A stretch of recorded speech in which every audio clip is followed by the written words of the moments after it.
قربان جائے اللہ کی ذات کے کہ اس نے کہا کہ میں قرآن کا قاری ہوں، اور میں نے یہ لقب قاری قرآن ہونے کا اپنے ان بندوں کو بھی عطا کر دیا جنہوں نے اپنے سینوں میں میرا قرآن محفوظ کیا ہے۔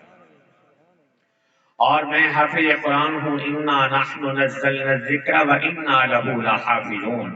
میں خالق کائنات، دنیا کا بادشاہ، دنیا کا وزیر، ایک چھوٹا سا وزیر جس کا جو بے محکمہ وزیر ہو وہ بھی اپنا ٹائٹل کسی کو استعمال نہیں کرنے دیتا، اور میں تو بادشاہوں کا بادشاہ ہوں۔ الارض جمیعا قبضتہ، زمین ساری میری مٹھی میں ہے۔ السماوات مطویات بیمینی، آسمان میرے قبضہ قدرت کے اندر ہے۔ ما تسقط من ورقۃ الا یعلمها، ایک پتا بھی اللہ کی اجازت کے بغیر زمین پر نہیں گر سکتا۔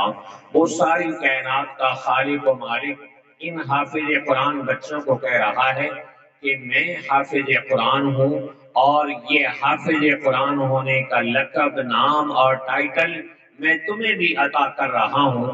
آج کے بعد تمہیں ساری دنیا حافظ صاحب، قاری صاحب کہہ کر پکارتی رہے گی۔ ساری دنیا جانتی ہے، مسلمان مانتے ہیں، اللہ کا قرآن بتاتا ہے کہ باپ کی شان زیادہ ہوتی ہے، باپ کا مقام زیادہ ہوتا ہے۔ حدیث میں آتا ہے ان الوالد من اوسط ابواب الجنہ، والد جنت کا درمیانی دروازہ ہے۔ اور ایک حدیث میں فرمایا رضا الرب فی رضا الوالد وسخط الرب فی سخط الوالد، اللہ باپ راضی ہے تو رب راضی ہے، باپ ناراض ہو تو اللہ بھی ناراض ہو جاتا ہے۔ باپ کی اتنی شان ہے اور یہ اس کا مقام ہے۔ قرآن نے کہا ولا تقل لہما اف ولا تنہرہما، کہ ماں باپ کو جھڑکنے والے، ان کے سامنے اف تک کرنے والے نہ بنو۔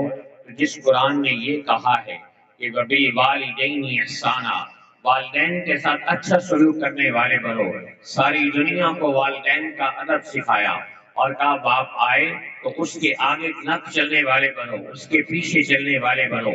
امام زین العابدین رحمۃ اللہ علیہ سے پوچھا گیا کہ تم اپنے باپ کی کیسے احترام کرتے ہو؟ کہا جب میرا باپ آتا ہے تو میں کھڑا ہو جاتا ہوں، جب وہ چلتا ہے تو میں ان کے پیچھے چلتا ہوں۔ تو اسلام نے یہ باپ کا مقام بتایا، اس کی شان بتائی کہ باپ آگے ہے، ہر مقام میں، عزت میں باپ آگے ہے، خدمت میں باپ آگے ہے، احترام میں باپ آگے ہے۔ لیکن ایک جگہ آیا اور قرآن نے کہا نہیں، باپ صاحب اب آپ پیچھے ہیں، اور آپ کا حافظ قرآن بچہ آگے کھڑا ہوگا۔ اگر نماز کا وقت ہے اور باپ حافظ نہیں، بیٹا حافظ ہے، تو باپ کو کہا جائے گا باپ جی آپ پیچھے کھڑے ہو جائیں، اور آپ کا حافظ قرآن بچہ آگے کھڑا ہوگا۔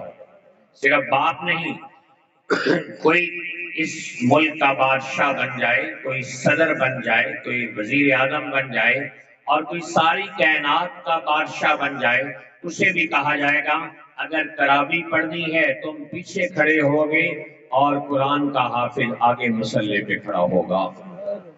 واپس سے کہیں سبحان اللہ۔ تو بادشاہوں سے بھی اونچا مقام اللہ نے حافظ قرآن کو عطا کیا، وزیروں سے بھی اونچا مقام اللہ نے حافظ قرآن کو عطا کیا، اور ایم پی اے، ایم این اے، اس سے بھی بڑا اونچا مقام اللہ نے حافظ قرآن کو عطا کیا۔ حدیث میں آتا ہے ان فی الجنت نہرا، جنت میں ایک نہر ہے، علیہ مدینۃ، اور اس کے اوپر ایک شہر ہے، نیچے نہر اوپر شہر۔ شہر کتنا بڑا؟ لیا، چوک اعظم، کروڑ، لالسن کا نہیں، لاہور، کراچی، اسلام آباد کا نہیں، اتنا بڑا شہر ہے، اتنا بڑا شہر ہے، لہو 70 الف باب، اس کے 70,000 تو دروازے ہی دروازے ہیں۔ اے اللہ دروازے کس چیز کے؟ لوہے کے ہیں، لکڑی کے ہیں، شیشے کے ہیں، تانبے کے، من ذہب و فضہ، سونے اور چاندی کے ہیں۔ اے اللہ ایسا عالی شان مال کسی ڈاکٹر کے لیے ہے، انجینئر کے لیے ہے، کسی وزیر مشیر کے لیے ہے، گورنر وزیر اعلیٰ کے لیے ہے، وزیر اعظم یا صدر کے لیے ہے؟ اللہ کا جواب آتا ہے نہیں، لحامل القرآن، ایسا عالی شان مال میں نے قرآن کے حافظ کے لیے تیار کر کے رکھا ہے۔ تو دنیا میں بھی اللہ حافظ قرآن کو عزت دلاتا ہے، اور اپنا ٹائٹل اس کو عطا کرتا ہے، اپنے القابات سے اس کو نوازتا ہے، اور آخرت میں بھی اللہ تعالیٰ اس کی شان کو بڑھا کر بتا رہا ہے کہ ساری کائنات کے بادشاہ پیچھے رہ گئے اور یہ آگے بڑھ گیا۔ قرآن پاک میں ہے کہ قیامت کے دن جب روز قیامت قائم ہوگا، لا یتکلمون، کوئی بول نہیں سکے گا، خشیت الاسوات، زبانیں گنگ ہوگی، فلا تسمع الا ہمسا، صرف سانسوں کے چلنے کی آواز آ رہی ہوگی۔ اور اس وقت میں اللہ پوچھے گا لمن الملک اليوم، بتاؤ بتاؤ آج بادشاہت کس کی ہے؟ اے وزارت عظمیٰ کی کرسی پہ بیٹھ کر اپنی گردن میں سریے ڈال لینے والوں، اے صدارت کی کرسی پہ بیٹھ کر خلق خدا کو کیڑے مکوڑے سمجھنے والوں، بتاؤ آج بادشاہت کس کی ہے؟ اور ساری کائنات پر خاموشی کی چادر تنی ہوئی ہے، شعر خاموشاں اور قبرستان کی سی خاموشی تاری ہے۔ اس وقت میں ایک آواز آئے گی اور اللہ فرمائے گا للہ الواحد القہار، آج ایک اکیلے اللہ کی بادشاہی ہے۔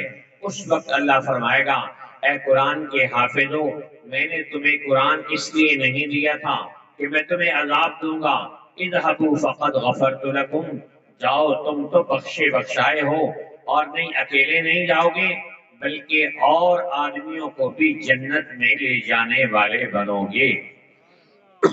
ایک آدمی ایک حافظ قرآن 10 کو، اور اگر ایک حافظ قرآن آپ نے بیٹا بنایا اور اس نے آگے سینکڑوں نہیں ہزاروں حافظ قرآن بنا دیے، تو یہ لاکھوں لوگوں کو جنت میں لے جانے کا ذریعہ گویا آپ نے تیار کر دیا۔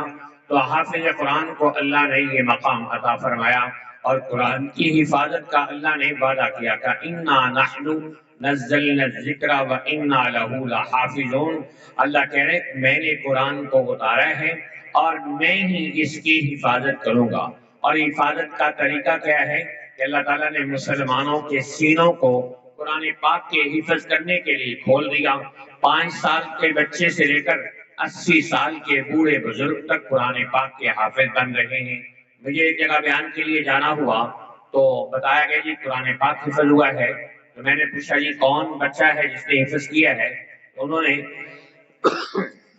ایک بزرگ کی طرف اشارہ کیا کہ انہوں نے حفظ کیا ہے۔ اس بزرگ کے سر کے بال بھی کالے، داڑھی کے بال بھی کالے، اور باقی جسم کے داڑھی کے بال بھی سفید، سر کے بال بھی سفید، اور باقی جسم کے بال بھی سفید۔ میں نے کہا کہ یہ تو بچے کا دادا ہوگا، کہ نہیں یہ بزرگ خود حافظ قرآن بنے ہیں۔ سبحان اللہ نہیں، 80 سال کا بزرگ حافظ قرآن بن رہا ہے، تو اللہ کے قرآن کا وعدہ سچا ثابت ہو رہا ہے اِنَّا نَحْنُ نَزَّلْنَا الذِّكْرَ وَإِنَّا لَهُ لَحَافِظُونَ، کہ ہم نے اس قرآن کو اتارا ہے اور ہم اس کی حفاظت کرنے والے ہیں۔ ایک باپ لے کے آیا چھوٹا سا بچہ اور کہنے لگا یہ آپ کو کچھ سنائے گا۔ گود میں اٹھایا ہوا بچہ، آپ کیا تصور کر سکتے ہیں؟ میں نے بھی سمجھا کہ بسم اللہ سنائے گا، کلمہ سنا دے گا، اس سے زیادہ کیا سنائے گا؟ تو اس نے اپنے بچے کو کہا بیٹا پڑھو، اور اس گود میں اٹھائے ہوئے بچے نے پڑھنا شروع کیا اعوذ باللہ من الشیطان الرجیم، بسم اللہ الرحمن الرحیم، یاسین والقرآن الحکیم سے سورۃ یاسین شروع کی، اور گود میں اٹھائے ہوئے بچے نے پوری سورۃ یاسین سنا دی۔ تو اللہ تعالیٰ بتا رہے ہیں کہ میں اس قرآن کی حفاظت کرنے والا ہوں، اور اس کی حفاظت کے لیے اللہ تعالیٰ نے مسلمانوں کے سینوں کو کھول دیا، اور بچوں کے اندر بھی قرآن کی محبت پیدا کر دی، والدین کے اندر بھی قرآن کی محبت پیدا کر دی۔ آپ میں سے کتنے یہاں موجود ہیں کہ جو خود حافظ نہیں لیکن آج ان کے بچے قرآن کے حافظ ہیں، اس لیے کہ اللہ نے قرآن کی محبت کو آپ کے دل میں پیدا کر دیا ہے۔ ذرا سبحان اللہ اور